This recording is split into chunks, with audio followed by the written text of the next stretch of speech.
Stick around on this episode of the Tunepact Podcast. We got Jake McLoud. Hey, it's Jake. Stick around.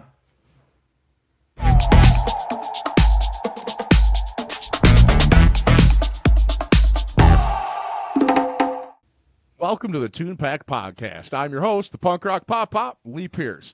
And on today's show, we have musician, promoter, PR whiz, Jake McLoud. Jake, thank you for stopping by. I was going to say name everything that you're doing, but all the bands, but I don't have enough time. Why don't you give it a shot and tell us a little bit about yourself? All right. My name's Jake McLoud. You got that one.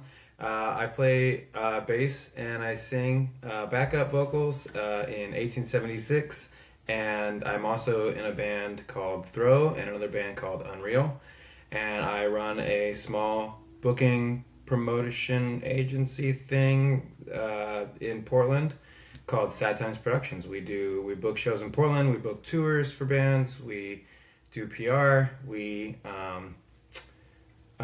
pretty much do whatever we can to help people in Portland get out of the friend zone, and then also help touring bands keep doing what they're doing. So how long have you been in the industry as a musician or promoting? Let's see. I've been playing in bands for over 20 years now, since I was 24 years probably, since I was 12, 13. I started playing bass and immediately jumped into a band in 8th grade, So yeah, it's been about 24 years since I started, playing, and but I didn't really start doing a whole lot of the booking stuff until maybe my mid 20s, and now here I am. It's pretty much all I do. And what got you into that? Was it just starting out like most did, booking and promoting your own band, and then, your friends, you help them out, and then it just kind of builds and it's easier to set up shows if you can call a venue and say, hey, me and two other bands are ready to play. Yeah, pretty much. I mean, we started, we wanted to start touring. We started in 2014, and so we toured a few times between then and COVID, and basically it was just we had to do everything ourselves and book our own tour, and then when other bands that we would play with in their city, needed help in Portland, they would hit us up and we'd help them, and it would just became a cyclical kind of system. I scratch your back, you scratch my back kind of thing, and that's how community gets built, really. So that's kind of what happened I didn't even know it at the time, but that was happening. I'm still friends with a lot of folks that I met 10 years ago playing music in whatever city they live in. It's awesome. A big thing, especially when it comes to promoting any band. That's one of the things I tell all my clients, I tell all my guests on the show, is stuff like Facebook groups and different online communities too, because you can get genre specific, region specific, the city you're in. And you can find those communities and other bands, especially because it's not like Portland's a small town. So you could have a band that could be, you guys should have been opening for you for 15 years and never heard of them, just because they're, it's just how it can be sometimes. So get involved in those online communities and then building those communities in person with shows and booking and stuff like that is really important. Oh yeah, and that's how you find a lot of people. That's one of the easiest ways is to when you're trying to book a tour in a certain city, going on to finding Facebook groups that are punk rock in Sacramento, whatever, and then just making posts. Hey, my band from Portland, we're coming through. Is there anybody that wants to help us out? Or anybody's couch we can crash on? Stuff like that. We'll scratch. We'll help you up in Portland. In return, stuff like that. So Facebook groups are huge for that. We've got one in Portland that I haven't really been active in a whole lot. Portland Punk Party, that was actually started by a homie of mine that used to do a podcast called Portland Punk Party Podcast or something like that. And you know what? I still book his band. And that was over 10 years ago that I met him, Yeah, because you can't. That's one thing I've done myself. For booking, is if it's an area of the country you don't get to or you don't really know anyone, look in those Facebook groups. Find a band that posts regularly in that. Message the band. Just cold call them and say, hey, I'm looking at trying to book a small little tour. We're coming through that area. Who do I talk to? And see how quick they're like, oh, I'll help you book, and we could jump on a show with you, or you can jump on this show, and it can happen so quick. It's just doing a little bit of research and reaching out, because then you're helping them out, because now they've got someone else to help book when the people that are coming through. And Mhm. it's just as easy, like we always talk about the online collaborations, being able to tag another band like, hey, thanks so and so, and now they're going to comment, and their fans are going to see those posts too, and now know that you're coming through that area, and they're going to help build up that crowd for you, which is going to get you brought back. Exactly. Exactly. And that's what it's all about. Like, really, that's how community gets built and starts. And then you have these bridges between communities. And the bridges really are the important thing, because all these small little pockets of the punk scene in each different city, they they're stronger together always, 100% of the time. There's never a case that they're weaker when you have a link there. And like I said, some of those bridges last forever. Well, yeah, and it doesn't have to be. I mean, obviously, a band in the same genre, then you've got similar fan base, so it's easier to go in and book those shows, whether you're the band, the booking agent, the promoter, or the venue too. It's Hmm. easier to book if like, oh, hey, yeah, let's get so and so, so and so, and so and so. They played that exact same show a month ago, and we got a good turnout. Let's do that one again. So Yeah. that's always easy, but sometimes it's also good is find those people in those communities that are like minded. You can have a folk punk band and a hardcore band on the same bill, if and start building that crossover fan base, because it's good for cross promotion. Plus, that opens you up, because you could tell that to the venue owners, like, hey, yeah, well, this band's a little lighter on the lighter side, but this band's a little rowdier, so you're going to have a little of everything. And Oh, that for also, sure. because you might have some bars that or venues that don't want to book just folk punk, or just country acts, or just punk acts. So being able to have that mixed bill really helps too. Yeah, and it also, as far as that goes, it helps a lot when you go to transitioning from booking for your own band for to helping other people, or like there's a lot of punk bands out there, and some of their members are also in folk punk bands, or are also in metal bands, or are also in hardcore bands. So it's really nice because you can help them out if you have the bridge to all those different kinds of music scenes in each city. Then you can help out your homies right next door when they're going out the road, even if they're not your music. Like, most of the people that I know are punks, and that's like what I cut my teeth on.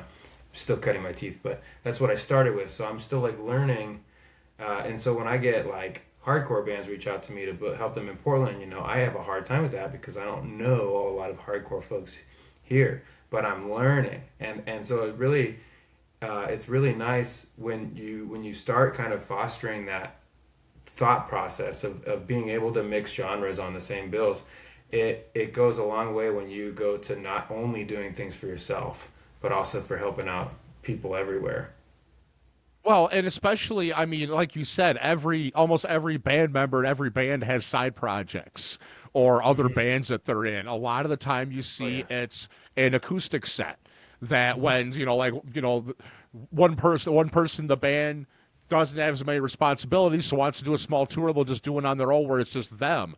So Hmm. making those connections where, that five-piece heavy punk band wasn't going to get booked in the coffee shop. Right. But now you've made those connections because of other people that you've toured with or that you've booked. Now hey, actually, I do have a spot for you. Because the same thing, you're not going to book that acoustic act at a metal bar. No, So being able exactly. to know that, you could have the same musician in three different genres of bands, and they'll never play in the same. The same guy's going to play in three places. That one band ain't going to play in those.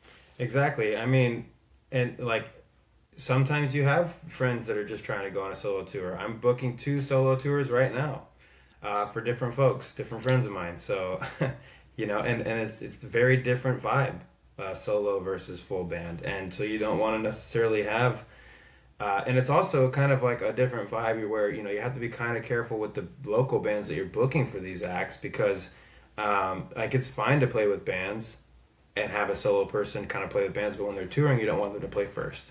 And typically, if you're going to book a solo act with two bands for a three band bill, you want the solo act to go first. But when you're on tour and you're not playing in your city, you don't want to go first. So you have this different vibe of the night where it kind of goes, instead of so. And that's, I mean, that goes with the actual the booking and the touring and the promoting, whether it's the tour or albums or whatever's going on. And so, what are some things you see from when you came up, that you saw that were like easy fixes, like things that you see that you made mistakes doing when it came to booking and promoting and trying to get PR, that or easy fix that people should think about that you could, kind of stop before it starts? Yeah, so the easiest fix is to just be professional. And I know that sounds that sounds shitty, when you're talking about punk bands and stuff, but yeah, being professional, being kind to people. Really, I mean, everything in the world is about being kind to other people. But the really the easiest thing that you can do as a musician is be nice to other people, and then make a good impression, especially when you're going out on tour, because you're not gonna get booked again if you go there with a bad attitude, or you're late and you're not, you can be late, just be sorry. Yeah. But when you're late and when you're being a shithead, that's kind of thing. And that's what I struggled with a lot, was just like getting there. I was always okay, but like, after playing a little bit and drinking a little bit, you get to be a little of a shithead. And so I've struggled with that. But yeah, just being nice and being professional, it goes a very, very long way. When you're dealing with other promoters, when you're dealing with other musicians, even when you're dealing with a crowd. There's certain exceptions to that rule, if that's kind of your shtick and the crowd likes that. But as far as promoting, I mean, the easiest thing you can do is tag the other bands. And now we have it a lot easier with Instagram, because you can like do collab posts, which actually puts it on their page, stuff like that. Also, just talking with the bands and the promoter that you're playing with, and making sure that you guys have a plan. Making sure that, like, there's this band that I've been in a group chat with. I booked them for Portland, and they have been like they were really good about reaching out to the group chat. They were the touring band, and they were hitting our, I started a group chat to do the advance and everything, and they were, hey guys, like, just making sure you guys are posting about this show, reminding the local bands to make sure that they're pushing it. It's really easy to do. But a lot of people don't do it. They just figure, well, it's booked, so I don't have to worry about it anymore. But when you're going out on tour, you still have to like make sure that promotion's happening. And also, it's really easy for you to go on to like the music subreddits for that city, and post your shows, even if, even if the other bands are also doing that. You can go do that. There's lots of things like that you can do. Well, yeah, you have to ask those questions when you're booking too. Is ask the venue, are you promoting? Do you want us to promote? Some venues don't want the bands to promote because they're very particular, because that's their brand. So, the venue will take care of, they do up the graphics and the flyers, they'll make the Facebook events and all that stuff. Mm-hmm. And some are like, no, we're not doing any of that. We booked you. It's up to you if somebody shows up. So Right. you You're always got lucky to they ask gave you the those. room. Yeah, exactly. So you got to ask those questions and make sure. In other words, I don't know how many times I see, find out a band played up the road from me, and I missed it because there was never even a Facebook event and nobody had ever posted about it. And Mm-hmm. it's like, how did that happen? Like, I checked the local stuff, and there's nothing ever posted. You can go walk into the venue, there's not even a flyer on the wall for the next show. So you got to make sure Yeah. someone is doing it.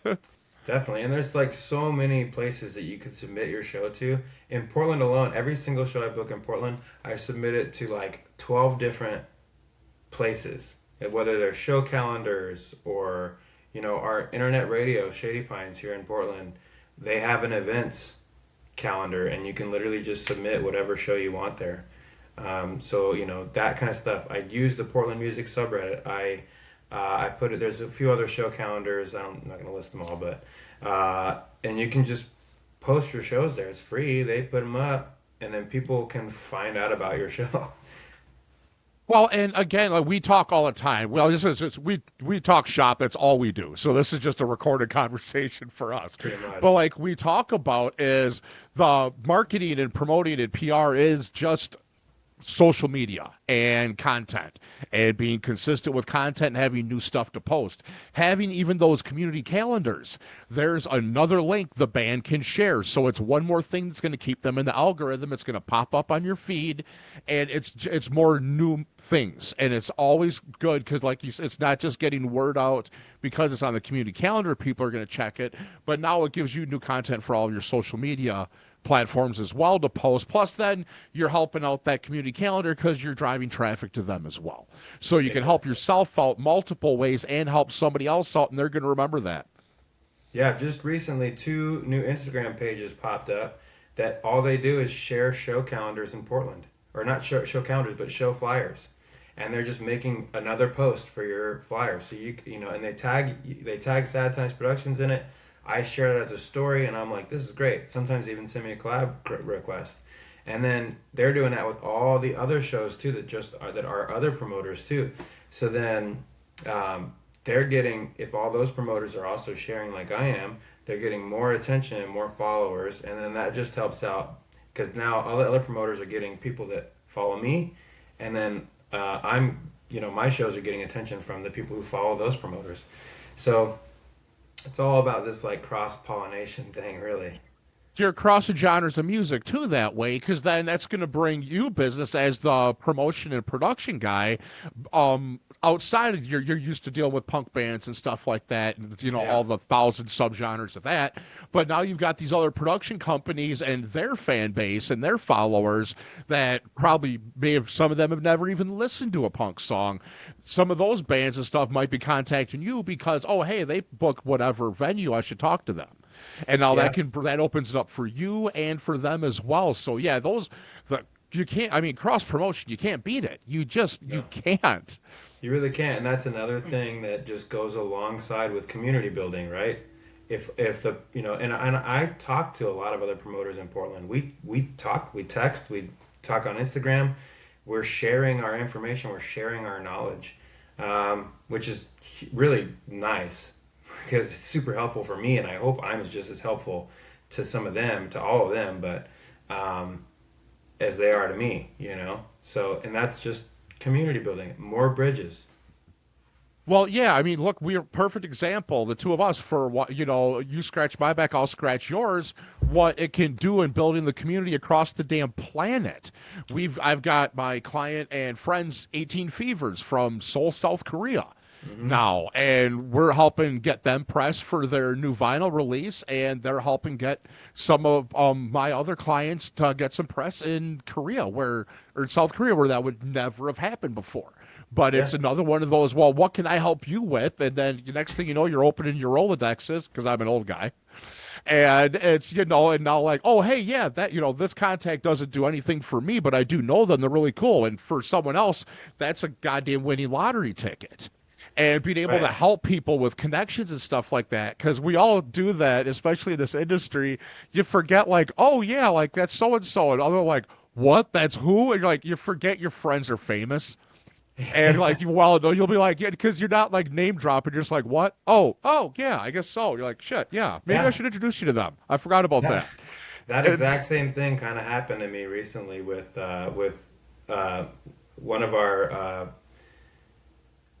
our friends. On the 1876 Subhumans tour, we went. We had Gabe and Joe's cousin from Calgary. He played powwow drum for us for the first half of the tour, and we were over in the city. We were visiting some friends of mine, and I was telling him, like, I was telling Carlin, like, oh well, my friends, they're in this band with this one dude, and Carlin was like, really, like what? And I was like, yeah, it's no big deal, whatever. And so we're visiting with them, and then the dude shows up, and Carlin's like, whoa, what? And he like went and introduced himself, and then like started networking and wants to bring this guy up to Calgary, and like it was really cool. And then Carlin was like super stoked on it. It was really, it was awesome. I was like, yeah, this is great, because like I didn't know of the person very well, before, just because I don't know why I hadn't, but and but for me, what was cool, was amazing for Carlin. It was awesome to be able to kind of make that connection happen. That's always fun when you're realizing that especially when it's it's just someone that you know them, it's just a friend, it's or a colleague or something like that, and you forget how we're all fans. It doesn't matter Yeah. who we are, who our friends are, how big we are, how big they are. Everybody's fanboys about somebody. So it's really Yeah. cool when you get to be a part of that. It's cool. Yeah, it was awesome. So yeah,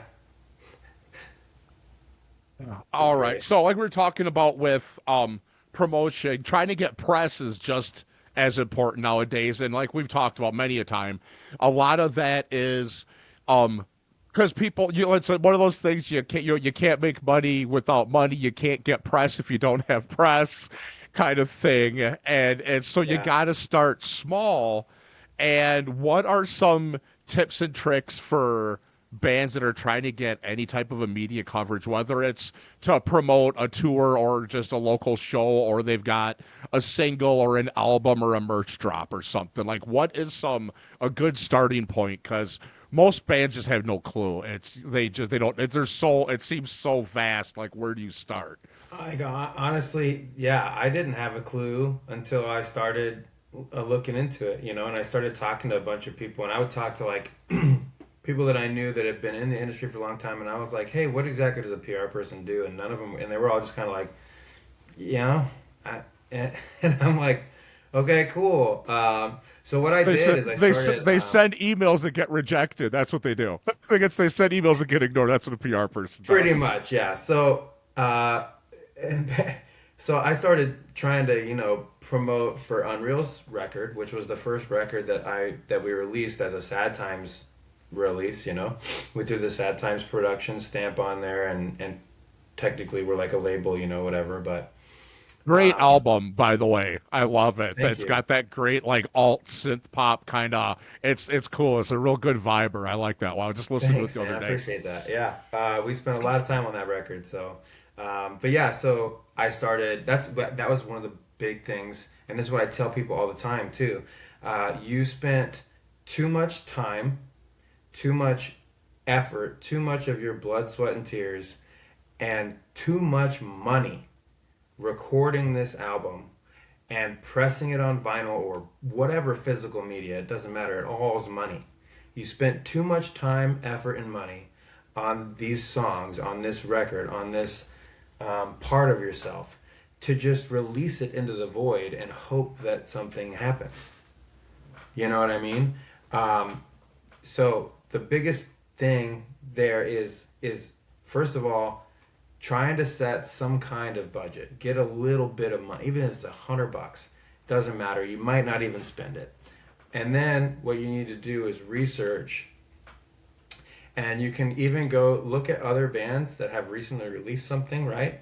And a lot of times they'll have posts or they'll be tagged in posts by certain publications. And if the band is similar to your band, right, then you know that that publication is probably going to fuck with you. So what you want to do is you want to look up that publication, whatever it is, punk news, new noise, bad copy, whatever, any of that, whatever it is, and find a contact thing on their page, and then make a list of all the emails and all the things. And some of them are going to be online, forms, right? And then you just got to reach out to them. You got to reach out to them and say, hey, this is what we're doing. Here's when things are happening. And we would love for you to cover us at some point. Some of them are going to send you media packages, and they're going to say, yeah, we'll review your album and post it on our page for $15 or whatever, or if you're uploading your music to Spotify, you can pay for a Spotify ad, which will make your album pop up on people's homepage for like until it gets like 1,000 clicks or whatever. But it's like $100 minimum for a Spotify campaign. You can create Instagram ads, and the biggest mistake people make with the Instagram ads is that they make a post and then they boost the post. The thing with posts is you can't put a link in there, a clickable link to outside of Instagram on there. So what you want to do is you want to go into Facebook Meta, into the ads manager, and create an ad. And then if you don't want to run it on Facebook, you can just uncheck all the Facebook boxes. And then within that ad, you can have it go to, like, it's a, you've all seen Instagram ads, there's a button, learn more, whatever it might say, and it will bring you to that person's, to your band's Bandcamp or to your Spotify, whatever, or you could have it visit your profile if what you're trying to do is gain Instagram followers. But there's all these little things that you can do. There's ways you can spend money. There's ways you can't. A lot of these zines, a lot of these web zines, they don't charge you. If you want to guarantee that they do some kind of write up on you, then you can pay for a lot of them. But some of them don't even do that. Some of them are just like, if we like you, and we're gonna post about you. I think I came up with a list of like 60 places that I sent the Unreal press release to, and that was the first time I'd ever done anything like that. And I got quite a good response. So I started doing it for other bands. Let me send a press release out.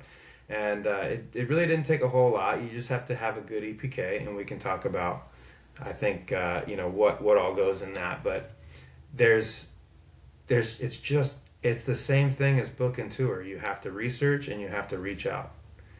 Research and outreach. And then hopefully people will want to help you.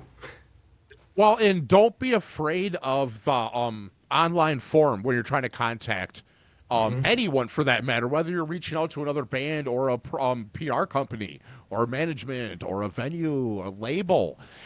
Yeah. Here's the thing, because they'll have the list of emails and stuff for you. Thing is, there's always a good chance that your email is going to end up in a spam and it's not going to get seen. Doesn't matter where it's coming from, whether it's Gmail or it's your own damn website. There's a chance it's going to depend, especially a business like that's going to have pretty strong spam filters because of it.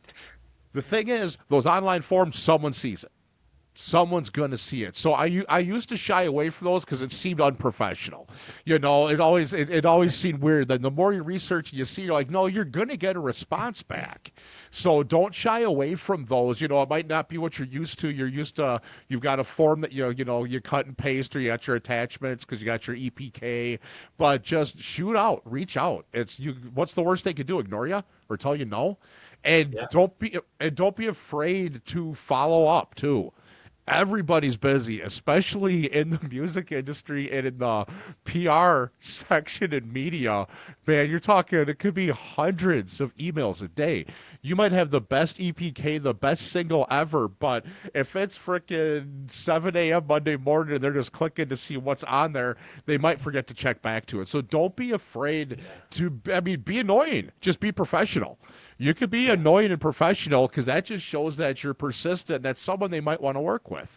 And Definitely. if it's not, well, then I am a persistent, annoying person. They probably aren't going to want to work with me, so I'm not going to bother to message them again.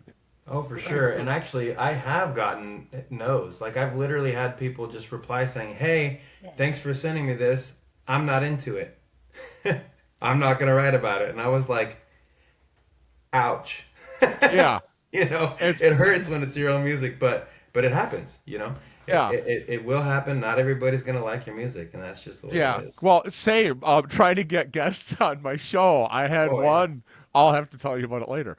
I literally wrote this awesome thing out. I got one word. No, that was fucking it. Like, broke my heart. I was like, damn, but at least it's better than the ones that leave you on red. You're just wondering, did they see it? Did their assistants see it? Did their social media managers see it?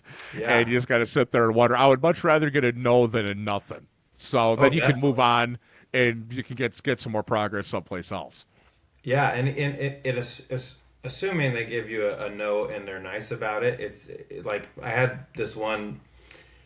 They turned me down and they were just like, it doesn't make me feel anything or whatever is what they said, and I was like, okay, cool. Well, I'm kind of starting to do this more often, so I'll keep sending you bands. And their response, they even responded again and they just said, please do, and they were super cool about it. They were like, yeah, please keep sending us bands, like, we want to hear them. And then even when you have a good relationship with somebody from a with a writer, um, sometimes you might feel like you're being annoying to them, but honestly, like if it, they appreciate being reached out to, Yes. even if they don't always reply. And I've gotten to know somebody really well that does a lot of publication for bands, and I'm like, I've asked them, I was like, am I sending you too many things too often? And they were like, no, please keep sending me. You keep sending me good bands that I like. Please keep sending me good music. And I'm like, oh, okay, sweet, can do. you know, um, and it's just it's the same, like I said, it's the same thing as networking, and you start making friends with people, which is really awesome.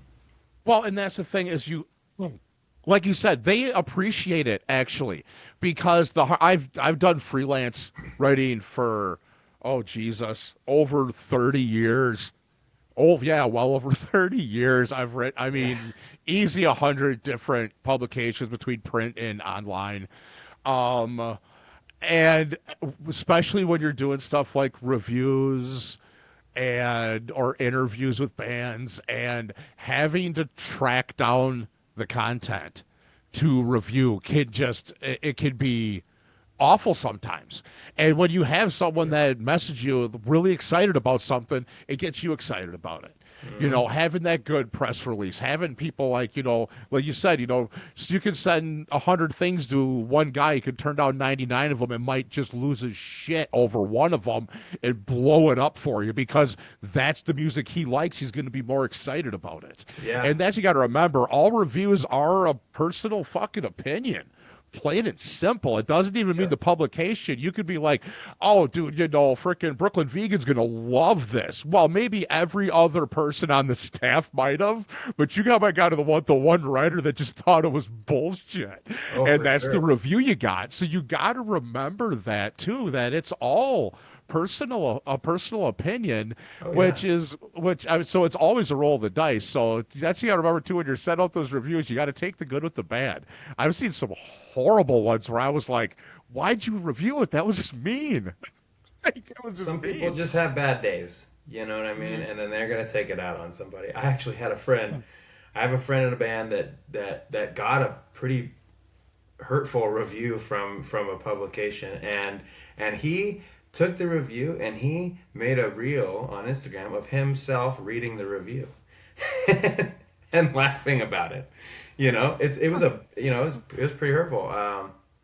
And he was just like laughing about it. He was like, this hurtful. Okay, yep, moving on. And it was funny. Um, I don't know if he feels like it was funny, really, but I'm sure I'll hear about it. But He turned it. Hey, he turned it into good content, and gets people on your side. Well, exactly, and we've talked about it too. Hate is heat. If someone, it bad is. press is still press. Yep. I Although mean, some, as long as you're not hurting anybody else and it's just you, yeah, it is what it is, man. You got to take it. that's You true. know, I have some friends that might disagree with you. They think hate is not welcome here. Some pretty yes. good I friends of mean, mine. 100%. Nobody wants it, but sometimes you got to take the bad with the good. For sure, for sure. But yeah, I mean, that's the best way to handle it too. Not everybody's gonna like your music, and some people are gonna make it known that they don't like your music, and that's fine. Oh yeah, I've seen a lot of really good marketing people using bad reviews as Yeah. as like their tagline for an ad and stuff like that. Like, some guy in Ohio, the band that some guy in Ohio said was the worst that he's ever seen. I mean, That's you yeah. use that as a spin, and like you can even quote the people and turn it into something fun. Have fun with it. It hurts a little less if you can make somebody laugh about it. Even if you Oh can't yeah, yet, it's for sure. therapeutic a little bit. That's kind of Throw's whole shtick is that we just play shitty punk, shitty pop punk that's fast and melodic and sad or whatever. But our if you go to throwsucks.com, it goes to our Bandcamp. I love it. I love it. I didn't even notice that till the other day. I was like, oh my Yeah. God, that's We great. do, and then sometimes on stage we'll just at the end of our set we'll like chant house music or like throw sucks, something stupid like that because we don't we just have fun with it. But it definitely, but I mean most people I don't think I've heard I don't think throw specifically has gotten a bad review. Then again, we don't really get a lot of reviews, so but if we did get a bad review, we would love it. Hint, hint. You need a good PR guy, maybe. Maybe, maybe to get us some I bad know. reviews. I'll hook you up with somebody. I know a couple Yeah. guys. Sweet. I hope he's better than me. Bad news. It's you. Ah, well, I'll work on it. All right. So, what we're talking about when it comes to bands wanting to do get some press, whether they're doing it on their own or they're reaching out to PR company. What's some things they should have in order? Like when it comes to, do they need an EPK or is a good press release good enough? And what needs to be included in either of those?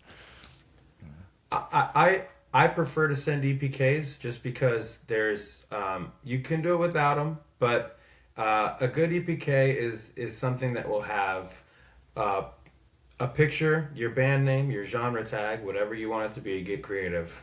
You should. It's fun. There's too many genres, so let's have fun with it. And then a short bio of what your band is. And then the first thing you want after that is going to be links to your unreleased music or videos or whatever it is that you're about to do, right? And you'll want it to be a link to that and then just say when it's releasing. And the link can go to a private SoundCloud link, which is typically what I use, but I think a private Bandcamp link also works. And then like if you're releasing a video, have it out on YouTube, but have it listed as unlisted. Then it can't be searched for, but it's not necessarily private. People can see it with the link. And then you want links to your streaming and your social media for tracks that are already released.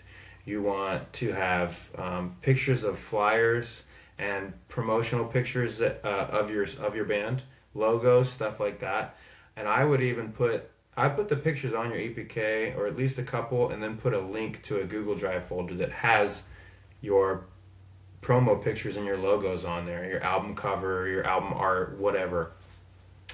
And then some bands even have like more intense branding, like they have a color palette, you know what I mean? And then so that you can have hex codes on there, or you can have a Google Doc with your color palette or whatever on it.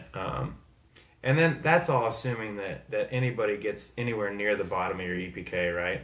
Because a lot of places are going to look just at your bio and then the unreleased music that you have, maybe your Instagram, and that's going to be it.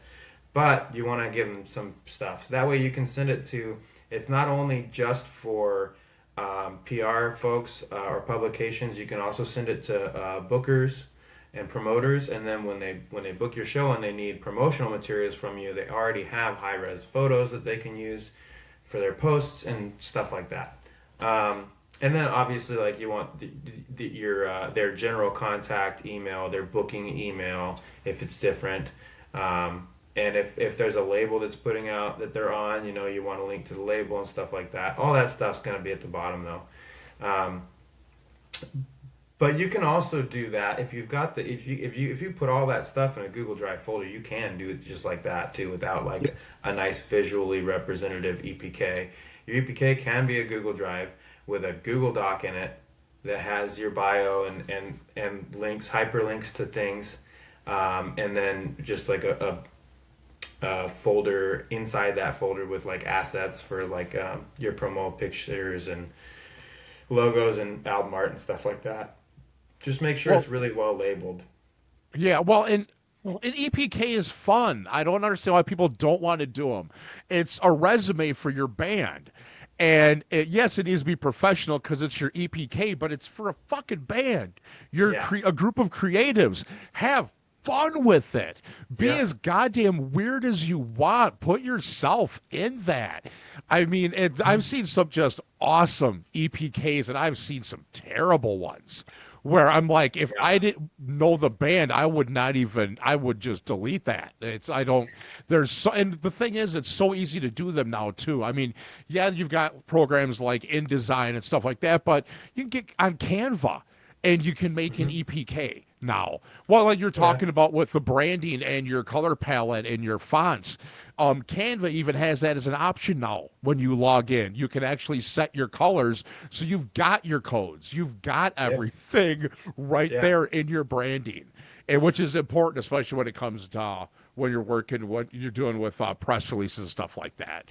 Because what main thing is you want all that. It's all got to match up to your social media as well. I've seen a lot of bands that you get on and you can't tell if it's the same band because they've got a different picture or a different logo even Yeah.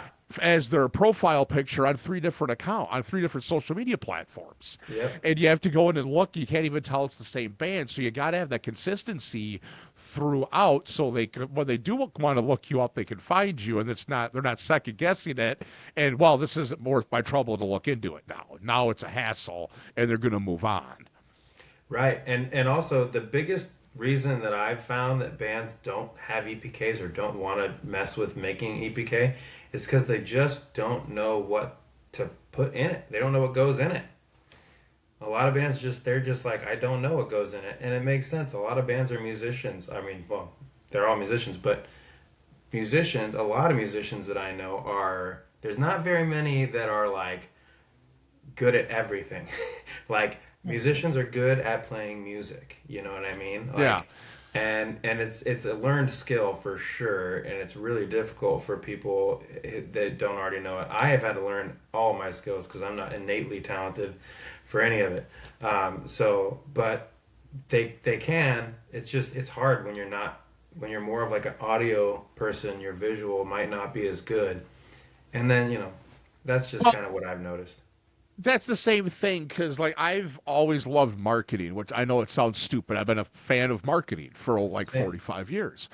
And so, and to me, it's always come natural. But I mean, I've studied this for decades. I've been doing this for 30 years. I've been promoting bands and doing marketing. So like, I'll look at someone like that's just these incredibly talented musicians, and I'll be like, well, why? Where's your graphic for your upcoming show? Well, what do you mean? Like, why isn't it doing? And I'm like, then I'm like, I realize, I'm like, you know what? No, asking them to do like assume that they know how to do that would be like you handing me the bass and telling me to play Braids in the Pit. I'd be like, the fuck are you talking about? That's Yeah. not what I do. I can't expect musicians to be able to know the PR side of things, to understand marketing. If Oh, they for wanted sure. to do that, they would have went to school and they would have Yeah. done that. Most of And the time, I'll ask bands if they want to make the flyer because I suck at making flyers. I'm not good with it. I'm just not. But yeah, so like if a band has a friend that's a good like graphic designer or somebody in the band is a graphic designer, I'm like, if you want to make the flyer, please do, because I'm not good at it. yeah, well, and it's a lot of bands. I love seeing it when they've got their branding on point. Like you could see it from across the room. You could tell by the font and the colors in it what band it is. Yeah, So like, 1876 has that on lock. Gabe has I all that I really I good. just made a video about that the other day, actually, about colors and branding, because I see the mailman pull this blue bag out of his bag. I get excited, run to the door like the damn dog, barking at the mailman, because I know Gabe sent me something cool, because it's Hmm. 1876 blue, even as poly bags. And being Yep. able to see stuff like that and have your branding on point is so important, because when you're scrolling, you're doing this. You're not like going slow to see what's there. We're just trying to, even though that's what we're doing for enjoyment, we're not enjoying it because we got to No, move on to our the next attention thing. spans are too short for that shit. Yeah. So you got to make sure. Well, so when it comes to those flyers and stuff like that, keep it on brand. Keep it, so it doesn't, not the cut and paste. God, I hate seeing that where a brand will just literally just change the date and location and then they post it every day. No one's going to look at it because it's the same graphic I saw yesterday. I'm not going to pay attention. I'm not going to know that's new. It's got to catch the eye. And even stuff like that, you could do simple though. Get two uses out of each one. I used to work for a music venue, and what I would do is I'd take the graphic they gave me, and then I would do one that day, and then the next day or 2 days later, I would do a grayscale version Oh because yeah. even something like that, so you can use the same graphic more than once, but you don't want to use the same one every single time, but you still got to find that balance to keep it so it's on brand still. So like we said, when you're scrolling fast, you stop because oh yeah, shit, okay, Oh, I for knew what sure. band that was as soon as I saw it. Yeah, actually, there's a friend of mine, another band of friends of mine from San Diego. They did this whole tour, and they used this image. Um, they use like this painting or whatever for their like tour flyer, and then for every show on that tour, they used a different square section of that painting for the flyer for each different show. And then when they posted it on their Instagram, it Oh, made the whole image on their profile. And I that's thought, cool. because all the flyers, they looked the same because they're from the same painting, but they looked slightly different because they were So different it sections of was the painting. on. That's really cool. You'll have It to send was, me the links to that. That's really cool. yeah. I'll try and find them. They might not even be a band anymore, but it was really Yeah. awesome.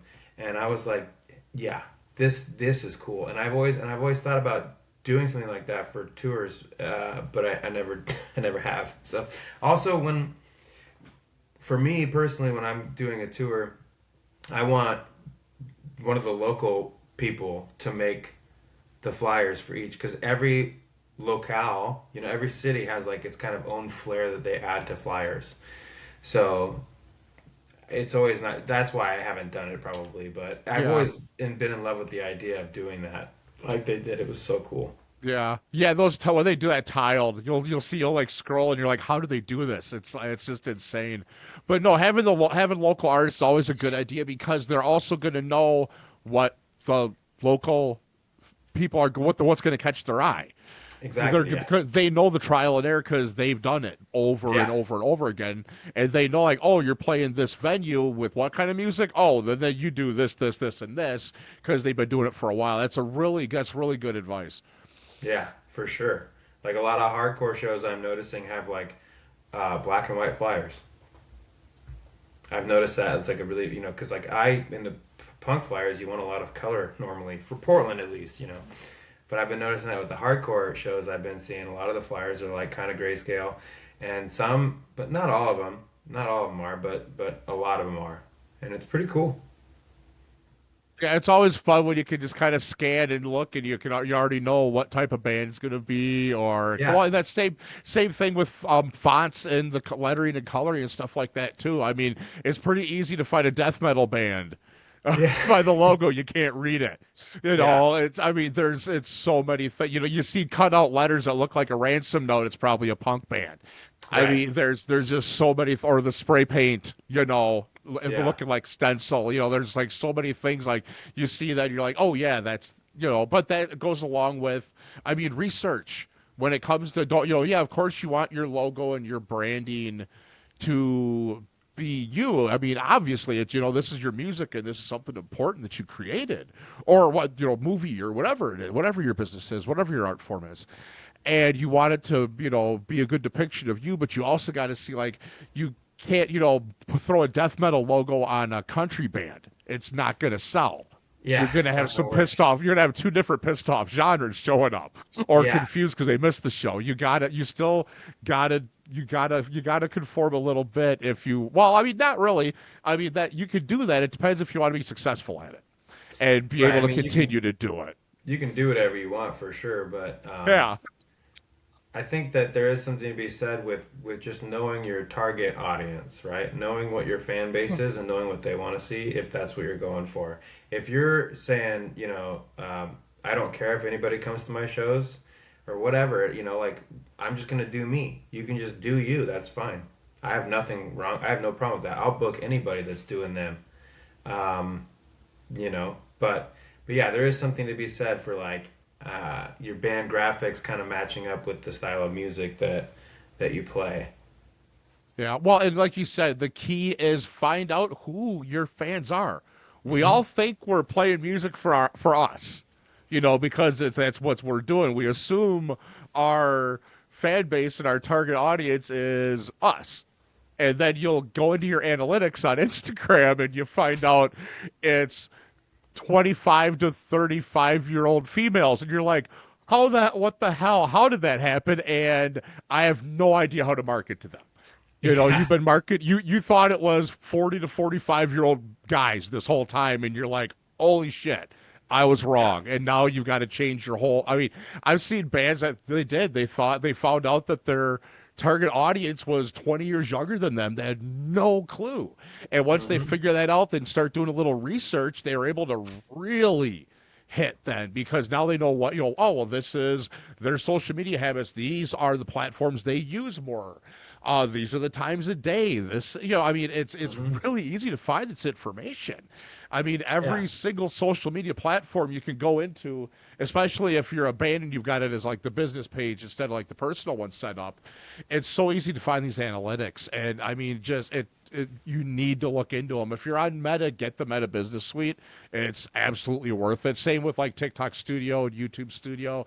It's got everything you need. It'll tell you what Yeah. time of the day each day of the week you have the most followers online. Literally, Hmm. it'll tell you these things. And it'll tell Yeah. you how old they are and everything. It's and what area they're from. Yeah. You learn So, your target audience very, very easily from that, from those analytics, if you want to take the time to look at them. That is yeah. something that maybe I should start doing more often, because I don't do that very often. And most of the time when I do, it's always the same, like throw, it's like we're like 99% of our audience are like dudes in their 30s and 40s. And I'm just like, cool. Chicks don't like us. Got it. And Sick. see, with me, with the marketing agency, I've got to look at them all the time because it's really fun to watch, because I'll get into the analytics for each post Oh, and who right, has yeah. collaborated in it. And I'll have one band where it's 45 to 50-year-olds. There's like 90% of them. And I got another band, it's 18 to 24-year-olds, like Hmm. 90% of the views. And it just blows my mind. It's really fun to go through and watch it. Like, I'll know I'm posting this one. I'll be like, oh, this one's going to pop in whatever area, and it's going to be this, and I like, sure as shit. And then I also, when you look into that stuff, you know what time of the day to post and all Yeah. that kind of stuff. Oh, yeah, for sure. Oh. All right. So, what do you have coming up between the bands and Sad Times? What do you got? This will be coming out probably, let's say, end of February, probably. Oh, well, I've got a few PR campaigns that I'll be running before then, or maybe in the middle of. Uh, so maybe right now I'm working on a few things. I've been busy with a lot of booking, tour booking. I'm booking a tour for Sarah Parson. She's doing a solo tour. She's in a band called Rum River Cult that we represent on Sad Times. We have like a roster. And so I'm booking a tour down the West Coast right now for her, to go on by herself. It's going to be in May. And then some exciting news. Sad Times Productions will be booking a tour, 3 tours for Danbert Nobakin of Chumbawamba this year. So we'll be doing one in June, one in July, and one in November, or October, sorry, ending in November. So that's really cool. And then, let's see.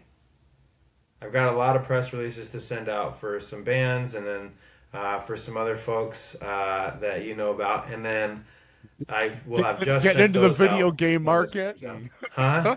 Get getting into the video game market now, and Maybe, yeah. we got all kinds of shit up our sleeves, Got man. lots of Jesus irons in the Christ. fire. Yeah. Yeah, we'll be working on. I think 1876 has some shows in March. So we'll be playing some of that, some music, and then a big thing that hasn't been announced yet, but and it won't be announced until probably the beginning of May. But Gabe from 1876 and I have been working on another charity festival for that'll be, yeah, the details will be announced soon. It will be in celebration of Victory Day 2026, which will be the 150th anniversary of the Battle of the Greasy Grass, or as we've learned in high school, the Battle of Little Bighorn, which is when Gabe's family took down the 7th Cavalry. So we'll be celebrating that with a charity festival. We've partnered with some really cool folks here in Portland about that, and so more of that to come when we announce the festival in at the beginning of May. So we're working on that. I'll be working on Friendsgiving Festival, another charity festival at the end of just the weekend after Thanksgiving, also here in Portland. I'm hopefully, will be eyebrow deep in booking a tour for Unreal going up into Canada.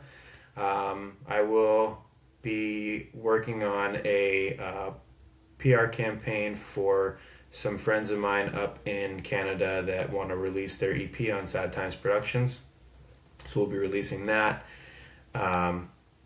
Throw should be playing more because Mike should be home by then around.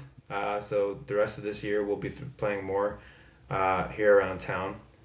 And geez, I don't know. I've got And uh, the Throw album just came out month ago. yeah, yeah. So hopefully we'll be able to actually A month ago from now, but still right. new enough. Yeah, and hopefully we'll be able It's to. still part of the album cycle. It's still Yeah, there. we'll be selling some tapes hopefully, and we're actually also looking into getting that album put out on vinyl, and we'll also be releasing some other cool Portland bands, EP and reissuing albums for on Sad Times Productions. So we're talking to them now about that. Hopefully, we'll be continuing to just book tours book shows here in Portland for touring bands coming through. We do that a lot. In fact, that's like 99% of the shows that we book in Portland are for touring bands. And and then we book a lot of tours. So we're working on some tours. I don't know. It's like everything's all the time, nonstop, and it's been good. But the thing is, I did it to myself because what I did is I started throwing spaghetti against the wall to see what sticks, and then a lot of things kind of stuck, and but they're all just like they don't taste good because there's no salt on them, So I'm trying to figure that out. That's kind of where I'm at, where I feel like I'm trying to figure out which strands of spaghetti I want to take off the wall, throw some salt on, and put in my mouth. Oh, and then I went and handed you like a whole other bowl of spaghetti. You did, you And did, well, but and then every it's well fun. then e- every project leads to another networking opportunity or another lead, and then like we were just talking the other day, man, we forget sometimes that hard work leads to more hard work. Yeah, And but that's how what that's where success comes from. Well, I mean, success means different things to other different people. To me, it just means longevity, doing what you love, and that's the thing. Yeah, the harder you work, the harder you work. But it is what it is. It could be it, worse. I could be back working at a sheet metal plant. So yeah. I mean, it's all worth it, really, too, because everything that I do, I'm hoping that everything that I do is somehow impacting the community in which I am a part, because that's really what's become important to me. And this is crazy too. And there's another just thing that 1876 kind of gave to me is this sense of. So when I joined 1876, I had just stopped drinking, too. It was just over 2 years ago. I had just stopped drinking, and I right after that I started Sad Times Productions, and I started trying to think of ways to help my community instead of like on a real in a real way. Not that I wasn't doing it when I was drinking. I was still helping touring bands book Portland shows, because that's just the currency was I helped them, they helped me. But it really kind of helped me understand what sense of community really means to me, and how important it is to have a good community foundation and also bridges between communities, which is something, a realization, an epiphany really that 1876 gave to me. That's why I wear this every day. Um, I wear the same things every day. I wear this jacket every day, and I have this beadwork here. And this pen was the first one that I got from this particular person that beaded this, who's a good friend of mine, and she beaded me this too, Lothlorien Leaf, because I'm a huge Lord of the Rings fan. But this 1876 beaded pen, I wear it every day, and because it means something to me, and it reminds me that I can do things to help my community and to help people in other communities as well, you know. So, and I was just talking to my dad about this too, and he was like, "Well, if you really want to change things, you should get into politics or whatever." And I'm like, I'm not built for politics, you know, but I understand what you're saying, but you know, it's not really. I don't think that I'm built for that, but there's certain things that I can do for my community, and I'm doing what I can, and it never feels like it's enough, but when is it? When is it? You know, my therapist asked me, when is it going to feel like enough? I'm like, I don't know. Probably never. So just keep doing what you can. Do I want to do more? Yeah, I've got plans to do more. But with everything that I'm currently doing and still having a full time job, it's really hard to do more than what I'm doing. So as soon as that's why I was saying I want to pick some of the spaghetti off the wall, really kind of narrow down and focus what's important, and try to make be- things happen, you know? Try to find a way I can be the most impactful to my community and to communities around me, you know? Well, and first you need to give yourself a pat on the back because you do a lot. And congrats on the 2 years sober. That's Thank you. fucking awesome. I'm proud of you. Thank you. Um, and but you know you do a lot. And like I tell Gabe this too. 1876 is important. It's the music, the message, the people involved is important. That's why I feel proud being able to work with you guys. I really do. I take pride in that. Being able to be even just a little part of that because the music just it builds community. It educates. It causes emotion and it seriously is good. It's almost its own entity and you guys are going to be remembered like for a long time and I fucking mean that from the bottom of my heart. So your music is important. What you do with that and what you've done in your community with Sad Times and before it was Sad Times, booking these bands, giving these touring bands a place to land and building these communities and these bridges between the touring bands and the local bands, even ones you're not in, which I think there might be one or two in Portland that you're not in. And it's just you've accomplished a lot. So please give yourself a pat on the back. I mean, if you were some lazy dude, you wouldn't be on the show, and we wouldn't be working together. So like For sure. you're a Yeah. good dude. You've done a lot for your community, and it's really great to see. And thank you for that. Well, you know, I'm gonna keep doing what I'm doing, and we'll see what's going on. But yeah, 1876 does mean a lot. It means a lot to me. It helped me learn how to quit drinking and stay in the music scene, or learn how to be in the music scene sober, rather. And it also, Not yeah, easy. like you said, it means a lot. It means a lot of things to a lot of people, and seeing that community, and it's not just the whole message behind 1876. You know, is what we can accomplish when we come together, which is what I've been talking about this whole time, building bridges. I was doing it before I even knew how important it was to me. And but yeah, so it's all about coming together. And there's other bands out there that would capitalize on the opposite. Um, and I don't have any room for that in Portland or anywhere else personally in my heart for sure. But yeah, I don't know. It means a lot to a lot of people, and it's really really awesome to see it, especially me coming, you know, being an outsider. You know, it's it's really good. It's really feels welcoming too. Yeah. Well, Jake, thank you so much for coming on tonight and taking the time. I know how busy you are. We talk all day long. Hey, no worries. And Thank you for having me.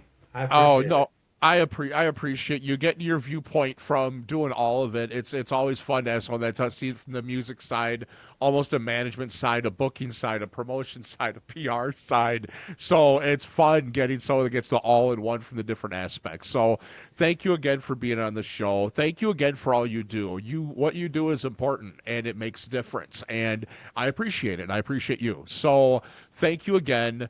Everybody, thank Jake for coming on. As always, like, share, subscribe, all that fun stuff. Give me some feedback, good and bad. And as always, have fun and be nice to each other, because if you're not, there's no fucking point.